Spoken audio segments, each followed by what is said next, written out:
The US dollar is weakening, and US President Donald Trump is happy. He's not just vibing. Trump's actively been pushing for a weaker US currency. Sounds weird, right?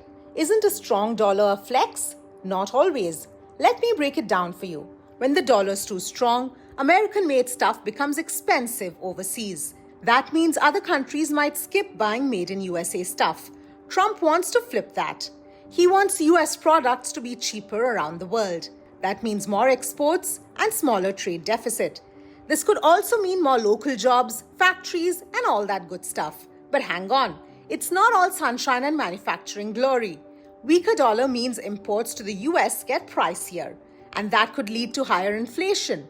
Also, some investors might get spooked and bounce, especially if they feel the dollar is losing its edge. And this could mess with the global money game too. Now let's talk about us. India is kinda in a love-hate relationship with this idea. Let's first talk about what India likes. A weaker dollar can mean cheaper imports for India, like crude oil, which fuels literally everything. Plus, if global investors are nervous about US, India might suddenly look like a backup plan. But hold up, here's what India is not thrilled about.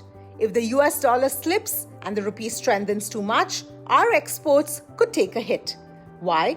Because Indian goods become more expensive abroad, which makes it harder to compete. So yes, Trump's weaker dollar dream, it's complicated. Might help US factories, might stress out global markets.